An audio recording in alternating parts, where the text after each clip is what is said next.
Doctor ইউনূসের পদত্যাগ চাই না বিএনপি, বললেন সালাউদ্দিন আহমেদ। শুধু নির্বাচন করার জন্যই আমরা দায়িত্ব নেইনি, মন্তব্য পরিবেশ উপদেষ্টার। বাংলাদেশে ফেরত পাঠাতে 2369 জনের তালিকা প্রস্তুত ভারতের। প্রধান উপদেষ্টা ও সেনা প্রধানকে যে আহ্বান জানালেন মামুনুল হক। ভারতীয় সেই কোম্পানির সঙ্গে চুক্তি বাতিল করল বাংলাদেশ। বাংলাদেশ ফুটবলের সফলতা আসবে যশোরে আর্জেন্টিনার রাষ্ট্রদূত। যশোর সহ 12 জেলায় ঝড় বৃষ্টির আভাস। দর্শক, রাতের আয়োজনে আপনাদের সাথে আছি আমি এস.এম. আরিফ। শুনছিলেন প্রধান প্রধান শিরোনাম। এছাড়াও প্রতিদিনের মতো থাকছে বিশেষ সংবাদ সহ আরো অন্যান্য খবর। বিস্তারিততে যাওয়ার আগে আপডেট খবর পেতে গ্রামের কাগজের ইউটিউব চ্যানেল সাবস্ক্রাইব এবং ফেসবুক পেজ ফলো করে রাখুন। বিএনপির স্থায়ী কমিটির সদস্য সালাউদ্দিন আহমেদ বলেছেন, বিএনপি ডক্টর মোহাম্মদ ইউনূসের পদত্যাগ চায় না, বিএনপি চায় নির্বাচনী রোডম্যাপ। কিন্তু সেদিকে না যেয়ে সংস্কারের কথা বলে সময় ক্ষেপণ করা হচ্ছে। তবু তিনি কোনো কারণের আবেগের বশবর্তী হয়ে পদত্যাগ করলে জাতি নতুন বিকল্প বেছে নেবে। শুক্রবার একটি গণমাধ্যমকে দেয়া এক সাক্ষাৎকারে তিনি এই কথা বলেন। বিএনপির স্থায়ী কমিটির এই সদস্য বলেন, ডক্টর ইউনূসের পদত্যাগে কোনো শূন্যতা তৈরি হবে না, তবে বিএনপি চায় সম্মানের সঙ্গে ডক্টর ইউনূস থাকুন এবং নির্বাচনী রোডম্যাপ দিয়ে জাতিকে সংকট থেকে মুক্ত করুন। বিএনপির আন্দোলনের চাপে ডক্টর ইউনূস পদত্যাগ করতে চেয়েছেন সার্জিস আলমের এমন বক্তব্যের জবাবে সালাউদ্দিন বলেন, বিএনপি ডক্টর ইউনূসের পদত্যাগের জন্য আন্দোলন করেনি। মেয়র হিসেবে রায়প্রাপ্ত হওয়ার পর ইশরাককে কেন শপথ পড়ানো হচ্ছে না সেই কারণে আন্দোলন হয়েছে। এই বিষয়টি অন্য দৃষ্টিতে নেয়ার কিছু নেই। রাস্তায় বিএনপিকে নামতে হলো কেন? শুধু নির্বাচনের জন্য বর্তমান সরকার দায়িত্ব নেয়নি উল্লেখ করে পরিবেশ, বন ও জলবায়ু পরিবর্তন এবং পানি সম্পদ মন্ত্রণালয়ের উপদেষ্টা সৈয়দা রিজওয়ানা হাসান বলেছেন, বৃহস্পতিবার উপদেষ্টা পরিষদের সভার পর অনেক আলোচনা করেছি। আমাদের 3টি কঠিন দায়িত্বের, একটি সংস্কার, অন্যটি বিচার আর একটি নির্বাচন। শুধু নির্বাচন করার জন্য আমরা দায়িত্বটা নেইনি। শুক্রবার দুপুরে ঢাকা বিশ্ববিদ্যালয়ের নওয়াব আলী চৌধুরী স্নেক ভবনে বাংলাদেশ প্রাণীবিদ্যা সমিতির 24তম জাতীয় সম্মেলন এবং বার্ষিক সাধারণ সভা শেষে সাংবাদিকদের এইসব কথা বলেন তিনি। সৈয়দা রিজওয়ানা হাসান বলেন, ডিসেম্বর থেকে জুনের মধ্যে নির্বাচন অনুষ্ঠিত হবে। তার একদিনও এদিক সেদিক হওয়ার কোনো সুযোগ নেই। কাজে এইগুলো নিয়ে অন্য ধরনের কথা বলাও উচিত ছিল না। পরিবেশ উপদেষ্টা বলেন, বারবার বলা হচ্ছে নির্বাচন নিয়ে একটা সময় দিয়ে দেওয়া হয়েছে। কিছু কিছু গুরু দায়িত্ব রয়েছে, সেগুলো পালনের সঙ্গে মাঠের একটা সম্পর্ক থাকতে পারে। সেই লক্ষ্যে প্রধান উপদেষ্টা ও উপদেষ্টা পরিষদ কাজ করছেন। ভারতের পশ্চিমবঙ্গ ভিত্তিক একটি প্রতিরক্ষা কোম্পানির সঙ্গে 2 কোটি 10 লাখ মার্কিন ডলার প্রায় 180 কোটি রুপির চুক্তি বাতিল করেছে বাংলাদেশ। শুক্রবার ভারতের একাধিক শীর্ষস্থানীয় গণমাধ্যমে এই খবর প্রকাশিত হয়েছে। ভারতীয় অনলাইন পোর্টাল ফার্স্ট পোস্ট এক প্রতিবেদনে জানায়, চুক্তির আওতায় কলকাতার Garden Reach Shipbuilders and Engineers Limited GRAC নামের প্রতিরক্ষা কোম্পানির কাছ থেকে বাংলাদেশ নৌবাহিনীর জন্য একটি 800 টন ওজনের টাগবোট সংগ্রহের কথা ছিল। এই চুক্তিটি হয়েছিল গত বছরের জুলাই মাসে, যেখানে বাংলাদেশ নৌবাহিনীর উচ্চপদস্থ কর্মকর্তা ও ভারতীয় কোম্পানির প্রতিনিধিরা উপস্থিত ছিলেন। চুক্তিটি ছিল ভারত সরকারের $500 মিলিয়ন ঋণ সহায়তার অংশ, যা 2023 সালে ঢাকা ও নয়াদিল্লির মধ্যে স্বাক্ষরিত হয়।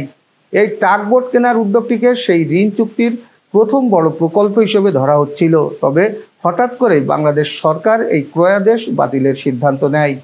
ভারতীয় সংবাদ মাধ্যমের দাবি, এর পেছনে রয়েছে সাম্প্রতিক এক কূটনৈতিক উত্তেজনা।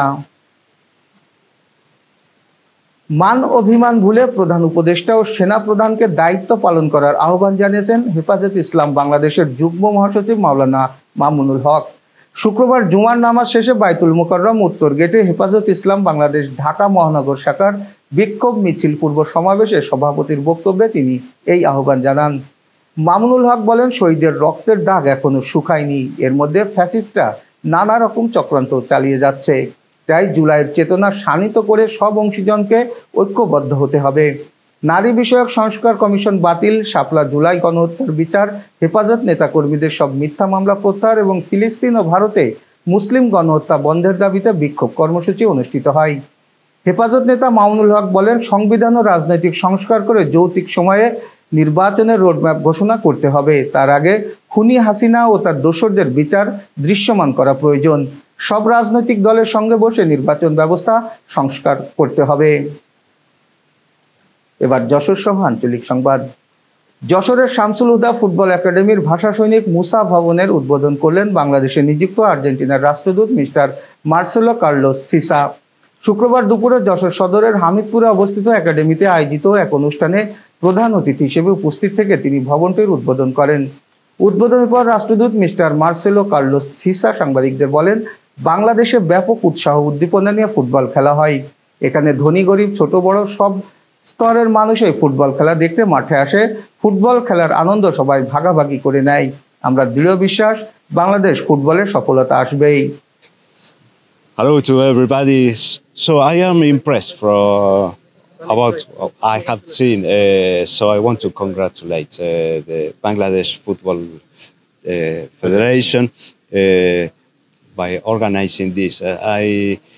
I see that I have seen how children enjoy playing football, and that is a very important part of it.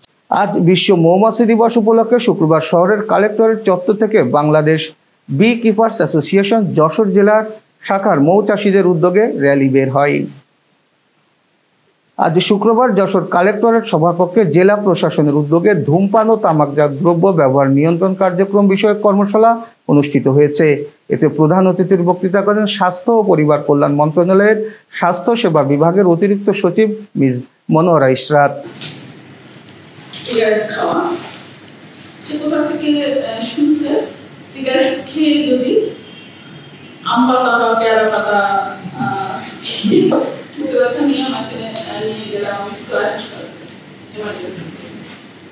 তো ওর মধ্যে তেমন কিছু না, বাট আমি ডক্টরকে বললাম যে ডাক্তার সাহেব সিগারেট খান।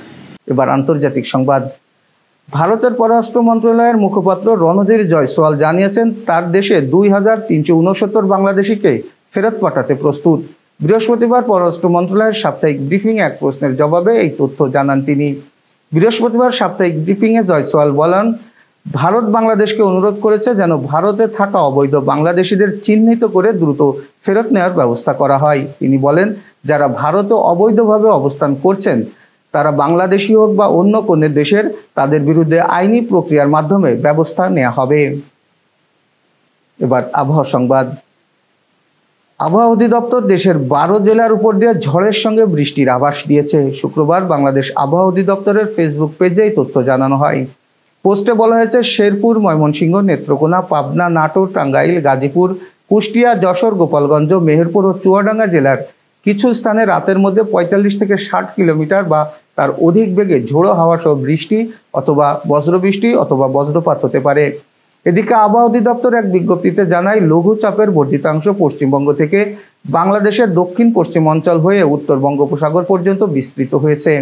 দক্ষিণ পশ্চিম মৌসুমী বায়ু মিয়ানমার আকিয়াব উপকূল পর্যন্ত অগ্রসর হয়েছে এবং আরও অগ্রসর হওয়ার অনুকূল পরিবেশ রয়েছে। আগামী 27 মে পশ্চিম, মধ্য এবং তৎসংলগ্ন উত্তর বঙ্গোপসাগর এলাকায় একটি লঘুচাপ সৃষ্টি হতে পারে। এছাড়া শনিবার সকাল 9টার মধ্যে খুলনা, বরিশাল ও চট্টগ্রাম বিভাগের কিছু কিছু জায়গায় এবং রংপুর, রাজশাহী, ঢাকা, ময়মনসিংহ, সিলেট বিভাগের 2-1 জায়গায় বজ্রসহ বৃষ্টি হতে পারে। Renaissance hospital and diagnostic centre. রেনেসাতেই মিলছে কম খরচে উন্নত সেবা, তাই নিশ্চিন্তে আমাদের সেবা নিন, সুস্থ থাকুন।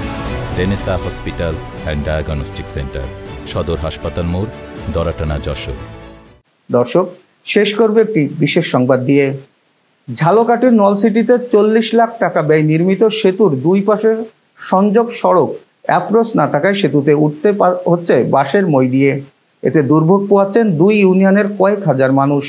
উপজেলার সুবিদপুর ইউনিয়নের মুজকুনি গ্রামের তারা সরকারি প্রাথমিক বিদ্যালয়ের সামনে নির্মিত হয়েছে এই সেতুটি। উপজেলার সুবিদপুর ও কুসঙ্গল ইউনিয়নের সংযোগ সেতু এটি। জানা যায়, সেতুটির নির্মাণ কাজ শেষ হয়েছে 1 বছর আগে। ঠিকাদার কাজের বিলও দিয়ে দেওয়া হয়েছে, তবে দীর্ঘ সময় পার হলেও সেতুর দুই পাশের সংযোগ সড়ক কাজ করা হয়নি। এতে 2 ইউনিয়নের মানুষ চরম দুর্ভোগে রয়েছেন। সবচেয়ে বেশি বিপাকে পড়েছেন স্কুল পড়ুয়া শিক্ষার্থীরা। এই ছিল আজকের রাতের আয়োজন। এরপর সকাল 8টার খবর দেখার আমন্ত্রণ জানিয়ে শেষ করছি। ধন্যবাদ সকলকে।